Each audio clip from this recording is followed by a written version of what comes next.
So since bullying, we know, is such an important issue for kids who have disabilities, Julie and I are very passionate about making sure that people understand that bullying can be addressed through the individualized education program. Oh, yes, it it can. can be in the IEP. And of course, we want to focus on the specifics of how do you make that happen.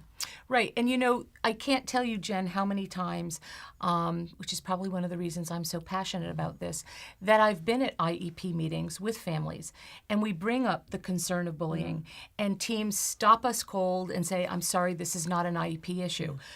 To which not only do I in that moment have said, oh, yes, it is, but we're here to tell you right now, oh, yes, it is. And the first thing that you really have to do is understand that if your child is vulnerable to being bullied, you have to identify what is the skill deficit area. Right. Because you have to build up that deficit area in order to help them navigate their way through a bullying situation. Right. So it may be, let me start sort of at the ground level.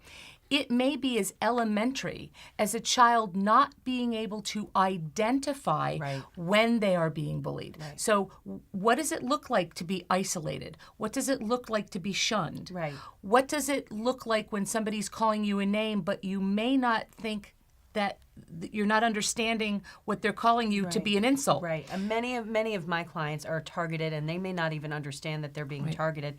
And sometimes it's the other adults in the school or the parents when they're being told a story by the child later that they realize the kid was being teased, but the kid didn't realize they were being teased. Exactly. And, a practical tip that a friend of mine once suggested to her child who was being targeted without his realizing it was the kid was being asked to do things that were getting him in trouble, and a lot.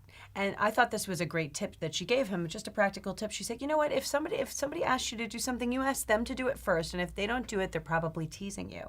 And I thought that's a great strategy. Now that's easily something that you could put into an IEP as a strategy that student would be taught. It's going to work no matter what the circumstance is, it's going to work every time. It's a good tool, right? But absolutely. So the point is here that we now have to be detectives, and we have to figure out what skills is the child missing. Right. Are they social skill deficits? Is it a matter of executive functioning where they're making poor decisions, they're jumping to conclusions? It could be everything from, an example being daily living skills is an area that many IEPs focus on, and those are those skills that one needs to groom oneself and to be able to be hopefully independent in your day-to-day life, daily living skills as it sounds, right? And so I've seen a number of cases and have been involved in a number of cases where a student is being targeted because of a hygiene issue, okay? And Julie and I always want to be cautious when we give these tips that we're not in any way saying blame the victim. In fact, what we're saying is there something about this child's disability that is making them more vulnerable? And if so, how do we support that disability in a way that gives the student skills? Right. So if hygiene is an issue for the student, are we really addressing properly those daily living skills through the IEP? Does this student need more support in that area? Right. So that may mean that you need further evaluation. Do you need to do a speech and language evaluation that perhaps focuses on the pragmatics of language, how we use our language, how we understand our language? Do we understand facial cues, hand movements like I'm doing now, and what does that mean?